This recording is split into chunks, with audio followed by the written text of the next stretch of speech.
ಬಂಧುಗಳ ನಮಸ್ಕಾರ. ನಾವಿವತ್ತು ಯೂನಿವರ್ಸಿಟಿ ಬೆಂಗಳೂರಿನ ಜ್ಞಾನ ಭಾರತಿ ಯೂನಿವರ್ಸಿಟಿ ಕ್ಯಾಂಪಸ್ಸಲ್ಲಿ ಇದ್ದೀವಿ. ಇಲ್ಲೊಬ್ರು ರಾಕೇಶ್, ಇವರು MSc ಸೈಕಾಲಜಿ ಓದ್ತಾ ಇರ್ತಕ್ಕಂಥವ್ರು.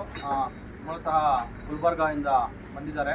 ಜನವರಿ 12ಕ್ಕೆ ಸ್ವಾಮಿ ವಿವೇಕಾನಂದರ ಜನ್ಮದಿನದ ಪ್ರಯುಕ್ತ ಏನು ರಾಷ್ಟ್ರೀಯ ಯುವ ದಿನವನ್ನಾಗಿ ದೇಶಾದ್ಯಂತ ಆಚರಿಸಲಾಗ್ತಾ ಇದೆ. ಈ ಹಿನ್ನೆಲೆಯಲ್ಲಿ ಒಂದಷ್ಟು ಯುವಕರೊಂದಿಗೆ ಸಂವಾದ ಮಾಡ್ತಾ ಅವರ ಆಸಕ್ತಿಗಳೇನು ಮತ್ತು ಅವರ ಆಶಯಗಳೇನು ಮತ್ತು ಅವರ ಒಂದಷ್ಟು ಏನು ಡಿಮ್ಯಾಂಡ್ಸ್ ಅವರು ಅನ್ನೋದು ತಿಳ್ಕೋಬೇಕು, ಅಭಿಪ್ರಾಯಗಳನ್ನ ಸಂಗ್ರಹಿಸಬೇಕು ಅಂತ ಹೇಳಿ ಈ ಒಂದು ಅಭಿಯಾನವನ್ನು ಮಾಡ್ತಾರೆ. ಈಗ ಮಾತಾಡ್ತಾರೆ ರಾಕೇಶ್ ಅವ್ರನ್ನ.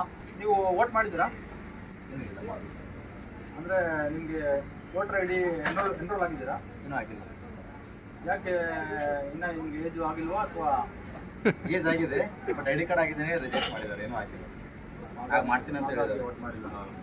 ಸರಿ, ಈಗ ನೀವು ಏನಾಗಬೇಕು ಅಂತ ಅಂದ್ಕೊಂಡಿದ್ದೀರಾ ಲೈಫಲ್ಲಿ? ನೀವೀಗ ಜೀವನದಲ್ಲಿ ಒಂದು ಪ್ರೊಫೆಷನ್ ಆಗಿರ್ಬೋದು ಅಥವಾ ಜೀವನಕ್ಕೆ ಆಗಲಿ ಮುಂದೆ ಏನಾಗಬೇಕು ಅಂತ ಗುರಿ ಇಟ್ಕೊಂಡಿದ್ದಾರೆ? ಇವಾಗಂತೂ MSc ಸೈಕಾಲಜಿ ಮಾಡ್ತಾ ಇದ್ದೀವಿ. ಸೈಕಾಲಜಿಸ್ಟ್ ಆಗ್ಬೇಕಂತ ಒಂದು. ಸೈಕಾಲಜಿಸ್ಟ್ ಆಗಬೇಕು. ಯಾಕೆ ಸೈಕಾಲಜಿಸ್ಟೇ ಆಗ್ಬೇಕಂತ ಅಂದ್ಕೊಂಡ್ರೆ? ತುಂಬ ಇಂಟ್ರೆಸ್ಟಿಂಗ್ ಇದೆ ಸಬ್ಜೆಕ್ಟು. ಬಟ್ ಅದು ಹೆಂಗಿದೆ ಅಂದರೆ ನಮ್ಮ ಎದುರುಗಡೆ ಯಾವ ರೀತಿ ಇರ್ತಾರೆ, ಅವ್ರು ಯಾರು, ನಾವು ಯಾರು, ಅವ್ರ ಫೀಲಿಂಗ್ಸ್ ಏನು, ನಮ್ಮ ಫೀಲಿಂಗ್ಸ್ ಏನು, ಎಲ್ಲರೂ ನಾವೇ, ಎಲ್ಲರೂ ಮನುಷ್ಯರೇ. ಬಟ್ ಆ ಮನುಷ್ಯನ ಬಗ್ಗೆ ಏನಿದೆ ಥಾಟು ಅದಕ್ಕೆ ತಿಳ್ಕೊಳ್ಳೋಣ.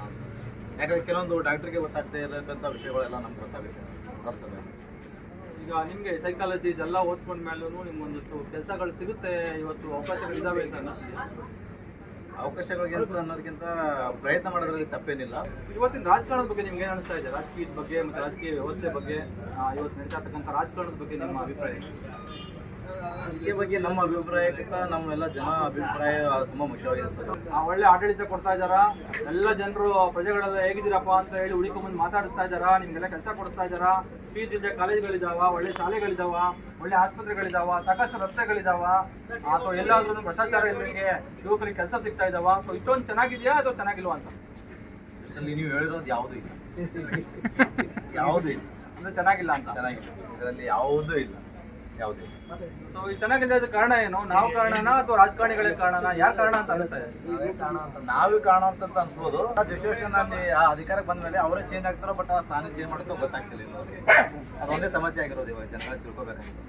ಇಲ್ಲೆಲ್ಲ ಕರೆಕ್ಟ್ ಆಗಿರ್ತಾರೆ, ಬಟ್ ಕುರ್ಚಿ ಸಿಕ್ಸ್ ತಕ್ಷಣ ಅದು ಏನು ಮಾಡ್ತಾರೋ